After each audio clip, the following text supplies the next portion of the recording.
Flash floods have hit parts of Saudi Arabia. Heavy rainfall has been recorded across the kingdom since last week. We will reforest the landscape with the water that we capture from the flash floods. Imagine a barren expanse of desert sands, stretching as far as the eye can see, seemingly inhospitable to any form of life. Yet, hidden beneath this harsh landscape lies a treasure trove of ancient underground water reserves, untapped for centuries. How has Saudi Arabia unlocked the potential of these fossil waters, and what implications does this hold for the global agricultural landscape? Join us as we unravel Saudi Arabia's technological advancements that shock American scientists. From desert to farmland. Saudi Arabia, officially known as the Kingdom of Saudi Arabia, is a big Western Asian country covering the Arabian Peninsula. Imagine a land stretching over 2.15 million square kilometers, making it the fifth largest nation in Asia and the biggest in the Middle East. It's surrounded by water and neighbors like the Red Sea to the west, countries like Jordan, Iraq, and Kuwait to the north, and the Persian Gulf to the east, with Oman and Yemen as its southern neighbors. Bahrain, a small island nation, is nearby and to the east. Now, picture this diverse landscape, from sandy deserts to lush mountain regions, and even some grasslands and forests. It's like a mix of terrains. But despite its popularity, Saudi Arabia has struggled with a big issue: desertification. That means the desert is spreading where it shouldn't. However, here's where the story gets fascinating. Recently, Saudi Arabia pulled off a remarkable feat using modern technology. They transformed vast stretches of desert into green farmland. Now that's a turnaround worth noting. Water is precious here. With just 4 inches of rainfall annually, Saudi Arabia is among the world's most water-scarce countries. Even though most people have access to drinkable water, there's still a major shortage. Think about it. The absolute minimum water needed per person per year is 500 cubic meters. Saudi Arabia? It produces only about 89.5 cubic meters per person each year. That's not enough to go around. Traditionally, people might think of oil as Saudi Arabia's most valuable resource. But here's the twist. Water is becoming increasingly prized due to scarcity. With groundwater and ocean water sources running low, the situation's getting serious. Almost all of the fresh water here comes from underground, and they're using it up fast. So, while Saudi Arabia might seem like a land of oil riches, it's now turning its attention to an even more precious resource: water. How does Saudi Arabia tackle the problem of not having enough water for farming? Well, in the last 30 years, farming in Saudi Arabia has made incredible progress. Even though it's one of the driest places on Earth with just 4 inches of rain each year, they've managed to turn big chunks of desert into farmland. Now, Saudi Arabia isn't just growing food for itself, but also shipping all sorts of goodies worldwide. Dates, eggs, fish, chicken, fruits, vegetables, and flowers. Making all this happen is mainly the job of the Ministry of Agriculture. Then there's the Saudi Arabian Agricultural Bank, handing out subsidies and interest-free loans to farmers. Plus, the government pumps money into research and programs to reclaim land for farming. But guess what? The private sector is also playing a big role in making Saudi Arabia a farming success story. How? The government gives out long-term loans to private individuals and companies without interest, offering technical help and throwing in perks like free fertilizer and seeds, cheap water and power, and no taxes on farming gear and materials. With all this teamwork, farming in Saudi Arabia is booming like never before. Before the 1970s, farming on the Arabian Peninsula was mostly limited to a small coastal area and scattered oases. People mainly grew dates and some vegetables for themselves, selling any extra to passing caravans. Then, things changed. The government got busy, building roads, irrigation systems, and places to store and sell crops. They also set up schools and research centers to help farmers do better.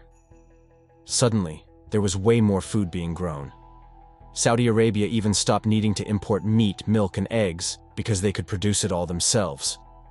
Water was the key. Saudi Arabia needed lots of it to make this agricultural boom happen. So, they came up with a plan.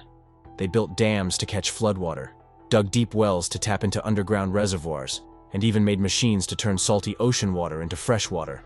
That left more regular water sources for farming. They also figured out how to use runoff from cities and factories to water crops. All these changes turned stretches of desert into fields. Back in 1976, there were less than 400,000 acres of farmland. But fast forward to the 21st century, and there are millions of acres being used to grow crops. Quite the transformation, right?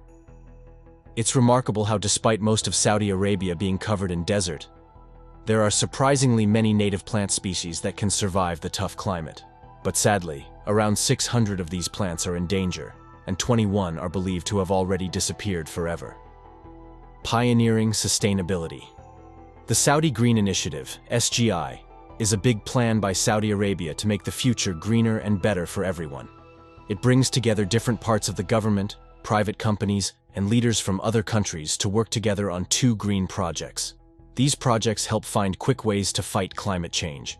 The SGI has some big goals to reach by 2030. They want to get half of Saudi Arabia's energy from renewable sources, plant a huge 10 billion trees, fix up 40 million hectares of land, and protect 30% of both land and sea areas. 77 projects are working hard to make these goals happen, with a strong promise to make them real. They also started the Middle East Green Initiative to help achieve the Sustainable Development Goals. The SGI follows 4 important rules to deal with climate problems and make development sustainable. One big idea is the Circular Carbon Economy, CCE, which has over 30 projects that mix fighting climate change with growing the economy. They're focused on making sure they don't add more pollution than they take away, balancing growing the economy with taking care of the environment. They're also working to include young people in the plan. There's a special summit just for them called the Youth Green Initiative Summit. It helps young Saudi leaders learn how to make things more sustainable. Saudi Arabia is also leading another big project called the Middle East Green Initiative. It's a plan to make the whole region more sustainable and fight climate change. They want to cut down on carbon dioxide, a gas that causes climate change by a lot, about 10% of what the whole world produces. This plan, announced by Crown Prince Mohammed bin Salman, has some big goals. By being creative, working with other countries, and trying to keep nature in balance, the Middle East Green Initiative is a big step forward in fighting climate change and making life better for everyone in the region and beyond. Saudi Arabia has been leading the way in investing in and making changes from traditional oil energy. The country, recognizing its role as the world's biggest oil exporter, wants to be a leader in climate matters too. Crown Prince Mohammed bin Salman and Energy Minister Prince Abdulaziz bin Salman made a big announcement at the COP27 UN Climate Summit in Egypt. They said Saudi Arabia will give $2.5 billion to the Saudi and Middle East Green Initiatives over the next 10 years. The country's big investment fund, called the Public Investment Fund, aims to have zero net emissions by 2050 by focusing on sustainable development. Also, Prince Abdulaziz bin Salman talked about plans to set up a knowledge center for the carbon economy and announced 3 new projects and a plan to trade greenhouse gas credits by the end of 2023.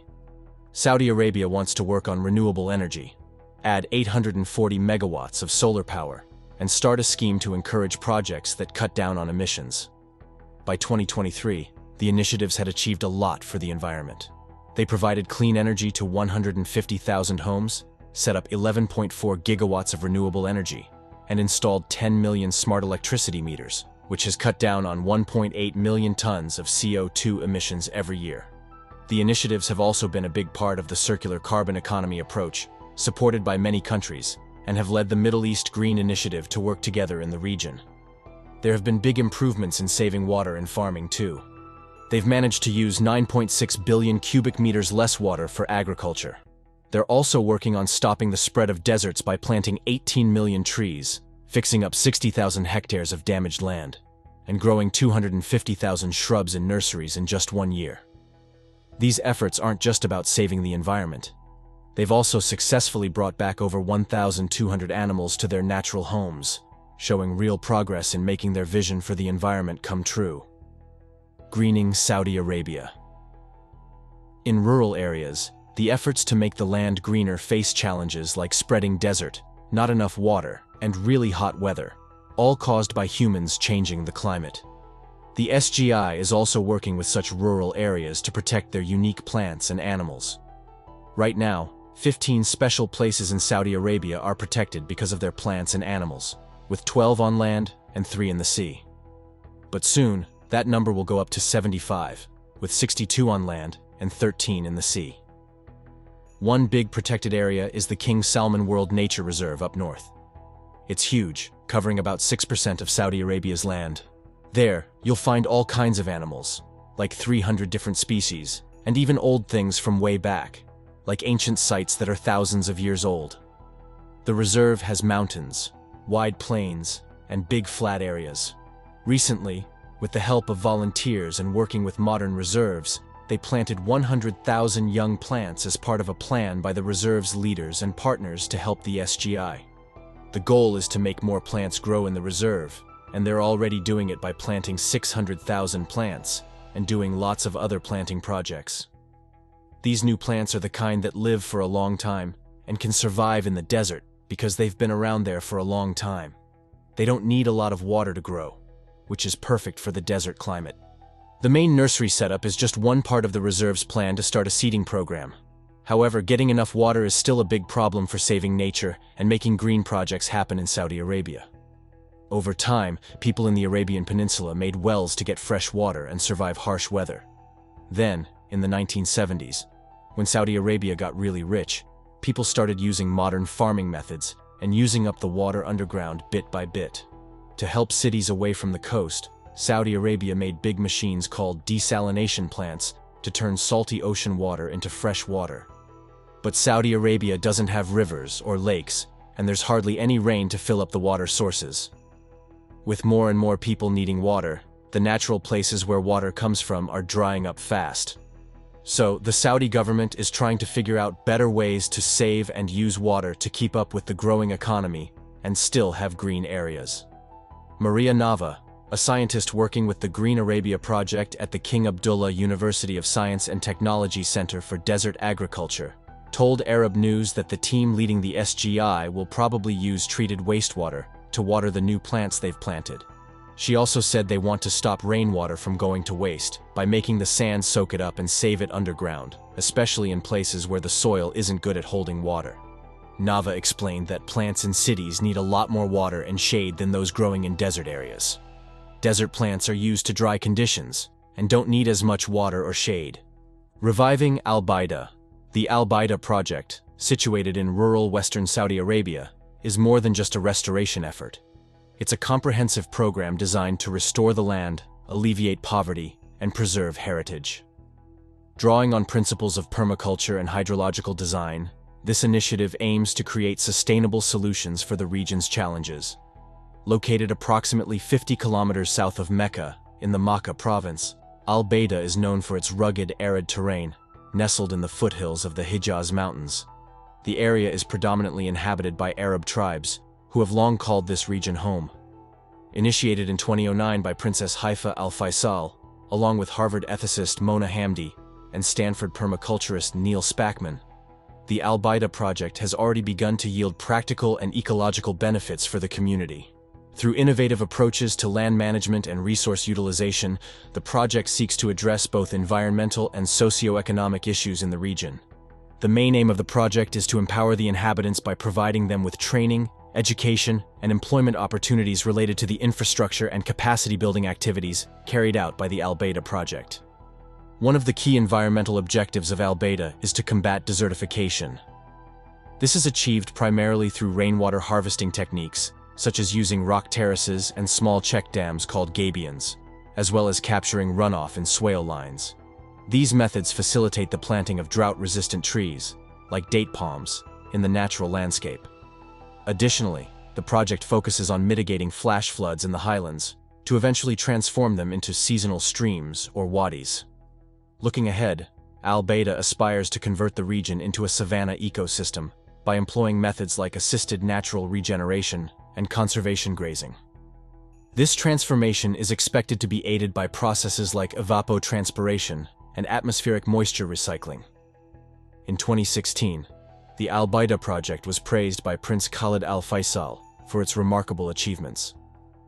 The project, led by the people of Al Baida, was recognized as a shining example of excellence in humanitarianism, sustainability, and innovation on a national level. However, in the same year, funding for the project was halted, and Neil Spackman, the project leader, had to stop supplying water to the irrigation pipes. This led to the distressing sight of trees beginning to wither and die. Spackman challenged everyone involved in the project, stating that the true test would be to see if the trees could survive without constant watering. Surprisingly, during the following winter, the trees not only survived but thrived, showcasing the effectiveness of ancient terrace farming methods. In a documentary released in 2020, Spackman expressed his admiration for the Al-Baida project, describing it as a remarkable example of regenerative agriculture. He believes that the project serves as a blueprint for reforesting vast desert landscapes across the Arabian Peninsula and beyond, highlighting the potential for sustainable farming practices to transform arid regions into thriving ecosystems. Diverse growth and global impact.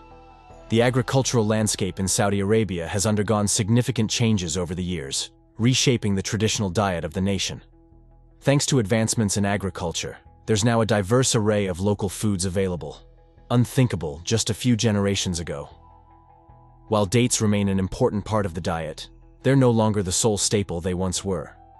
Each year, around 450 different types of dates, totaling about 500,000 tons, are produced. A large portion of these dates is used for international humanitarian aid, with tens of thousands of tons donated annually through organizations like the World Food Programme, WFP, of the United Nations Food and Agriculture Organization. There's even a factory in Al-Hassa dedicated solely to producing dates for foreign assistance. Saudi Arabia's contributions to the WFP have directly benefited many nations, making it the second largest donor to the initiative, trailing only the United States. The government has played a significant role in the development of the agricultural sector through various initiatives, including providing soft loans with low interest rates and offering technical and support services. Additionally, subsidies on water, fuel, and electricity, along with duty-free imports of equipment and raw materials, have bolstered the agricultural sector. Tax exemptions for up to 10 years are granted to foreign joint venture partners, further incentivizing investment in agriculture. The Ministry of Agriculture takes the lead in shaping agricultural policy and supports farmers through research and extension work. The Saudi Arabian Agricultural Bank, SAAB, provides assistance and interest-free loans to farmers, while also investing in infrastructure like flour mills and animal feed production facilities to support agriculture expansion. Established in 1972, the Grain Silos and Flour Mills Organization plays a vital role in the storage and distribution of agricultural products. Furthermore, Saudi Arabia has invested significantly in improving transportation infrastructure and connecting agricultural regions with consumer markets to encourage private investment. The Land Distribution and Reclamation Program, launched in 1968, aims to distribute fallow land for free, encouraging cultivation and boosting crop and livestock production. In a span of 2 to 5 years, participants in the program must cultivate at least a quarter of the total land area allocated to them. Upon fulfilling this requirement, they are granted full ownership of the land they have cultivated. The government remains committed to supporting new farmers by facilitating capital-intensive projects aimed at diversifying and enhancing agricultural efficiency. Moreover, the government invests in research initiatives to develop new food crops, boost harvest yields, and create plant varieties with increased resistance to pests, all aimed at improving farm productivity. These research programs are conducted in collaboration between local farmers and scientists at agricultural research centers located in Saudi Arabian universities and colleges. This achievement is particularly noteworthy for a country that relies on importing 90% of its fresh food. The transformation of harsh desert landscapes into lush orchards, achieved through the simple addition of clay and water, is remarkable. Similar agricultural transformations have occurred historically. In the 1980s, parts of Egypt's Nile Delta flourished despite their proximity to the desert. The delta had long been renowned for its fertility, attracting settlers who built a thriving civilization. The productivity of the delta sustained communities for millennia, leading to cultural achievements that endure to this day. However, this fertility began to decline rapidly over a short period. Researchers investigating the decline discovered that the fertility of the land was closely linked to the annual flooding of the Nile. During late summer, floodwaters would inundate the plains of the Egyptian delta, depositing minerals, nutrients, and clay particles from the East African drainage basin. These deposits enrich the delta lands, contributing to their fertility. Now it's time for today's subscriber pick. In the sprawling desert of Saudi Arabia, where tales of ancient wonders mingle with whispers of modern marvels, a curious discovery sparked the imaginations of American scientists. Beneath the scorching sun, a team of researchers stumbled upon a hidden oasis, its waters shimmering like liquid silver in the unforgiving heat. Drawn by the promise of scientific revelation, they delved deeper, unaware of the secrets buried beneath the sands. As they unearthed artifacts lost to time, they uncovered a chamber untouched for centuries. Within its confines lay an enigma wrapped in mystery, a pristine mechanism pulsating with otherworldly energy. As the scientists puzzled over its purpose, rumors swirled in the desert winds. Whispers of a pact made by the Prince of Saudi Arabia with beings from realms beyond the stars ignited their curiosity further. Could this be the key to unlocking the secrets of the universe itself? In their pursuit of knowledge, they dared to activate the mechanism, unleashing a spectacle that defied comprehension. Lights danced in hues unseen by mortal eyes, and the air crackled with an electric fervor. It was as if time itself had paused to witness this momentous occasion. In the aftermath of their revelation, the scientists could only marvel at the magnitude of what they had witnessed. The headlines blared across the world declaring, "Saudi Arabia just shocked American scientists with this. Dairy and wheat self-sufficiency." Through a blend of government funding and private enterprise, Saudi Arabia achieved self-sufficiency in dairy production. The government invested in dairy farms and processing facilities, while the private sector innovated with new technologies and production methods. This collaboration has enabled Saudi Arabia to produce ample milk and dairy products to fulfill its own requirements. In 2008, the Saudi government initiated the National Dairy Plan with the ambitious goal of achieving dairy self-sufficiency by 2013. The plan encompassed various strategies, including offering subsidies to dairy farmers, establishing new dairy farms and processing facilities, and advancing technologies for dairy production. In recent years, local companies have pioneered innovative technologies, such as robotic milking systems and artificial intelligence for monitoring cow health. These advancements have significantly enhanced the efficiency of dairy production across the country. As a result of these concerted efforts, Saudi Arabia has surpassed its dairy production targets. In 2019, the country produced 1.3 million tons of milk, surpassing its domestic demand of 1.1 million tons. The achievement of dairy self-sufficiency has brought several advantages to Saudi Arabia, including reduced reliance on imports, job creation in the dairy industry, and higher quality dairy products available to consumers. Despite lacking rivers, Saudi Arabia has emerged as the world's fifth largest wheat exporter, thanks to cutting-edge technology and government support.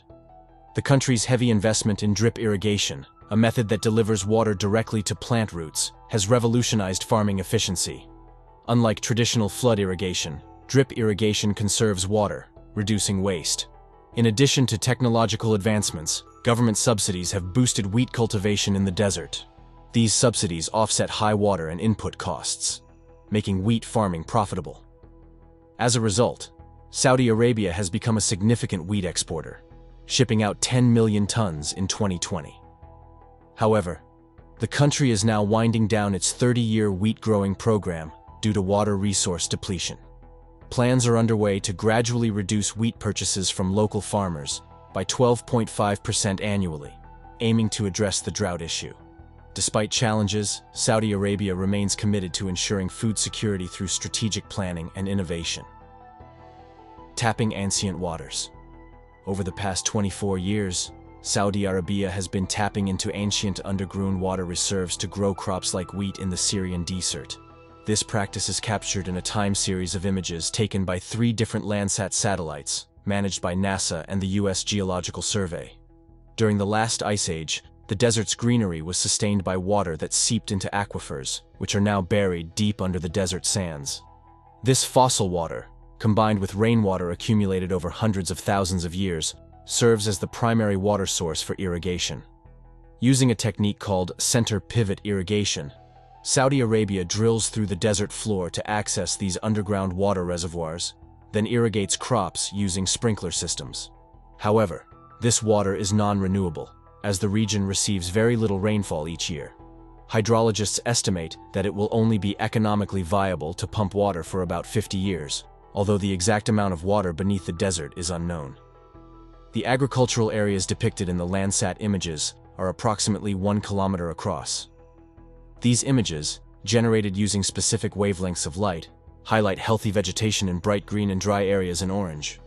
Urban areas appear purple, while barren soil appears dark pink. Various irrigation methods, such as micro-irrigation and sprinkler systems, are used to conserve water and optimize crop growth. Precision agriculture technologies, like soil moisture sensors and computerized decision support tools, help farmers schedule irrigation efficiently and increase profitability. Despite the benefits of irrigation technology, challenges such as high costs, small farm sizes, and limited access to knowledge and resources hinder its widespread adoption. Additionally, factors like poor connectivity can limit the use of precision agriculture tools, especially in rural areas. The Landsat satellites have been instrumental in providing scientific data since the early 1980s, with Landsat 5 setting a record for operational longevity until its final transmission in 2011. Landsat 7, launched in 1999, continues to operate today. Our understanding of various aspects like forest health, storm patterns, agricultural shifts, and urban growth has greatly improved, thanks to data collected by satellites like Landsat. Agriculture in Saudi Arabia's desert is akin to mining for gold. Deserts cover about 1/3 of the Earth's land surface, characterized by scant rainfall, sandy soil, blistering temperatures, and minimal water sources. Despite these harsh conditions, millions of people rely on desert regions for sustenance. However, the fragile food networks and biodiversity in deserts are under threat, underscoring the importance of organizations like the International Center for Agricultural Research in the Dry Areas, ICARDA. ICARDA plays a crucial role in revolutionizing desert agriculture by promoting integrated desert family farming systems, IDSAT. These systems blend traditional farming practices with modern, cost-effective technologies. According to Dr. Jacques Wary, ICARDA's Deputy Director of Research, innovative technologies such as net houses and drip irrigation have significantly boosted crop yields while conserving water and energy. By integrating these technologies with local knowledge and involving stakeholders from various sectors, IDSAT aims to transform desert agriculture sustainably. Dry areas produce a substantial portion of the world's food, including half of its livestock, supporting over 2.7 billion people. Despite receiving minimal rainfall, around 40 million individuals inhabit desert regions, relying on desert farming for food and employment. However, numerous challenges, when combined, threaten the viability of desert agriculture, necessitating innovative solutions for its sustainability. Family farmers living in desert regions face numerous challenges, from climate change and population pressures to poor land management practices and extreme weather conditions. Factors like low soil fertility, limited organic matter, and water scarcity further compound the difficulties, along with issues like wind erosion, high evaporation rates, and geographical isolation from markets and energy sources. Despite these daunting challenges, advancements in research and technology have expanded the scope of desert agriculture beyond traditional oasis farming. Technologies like micro-irrigation systems have enabled farmers to use water more efficiently, reducing water usage per acre in orchards and vineyards. However, while these efficient technologies offer benefits like increased irrigated land or the cultivation of water-intensive crops, they may lead to higher overall water consumption. In light of the need to address water scarcity in areas of the United States, policymakers are exploring various options to mitigate the impact of irrigated agriculture. These options include promoting the adoption of more effective irrigation techniques like irrigation scheduling and leveraging precision agriculture tools such as weather monitors and soil moisture sensors. Such measures aim to optimize water usage and enhance the sustainability of agriculture in water-stressed regions. What do you think about Saudi Arabia's advancements in technology to enhance farming? Let us know your opinion in the comments below.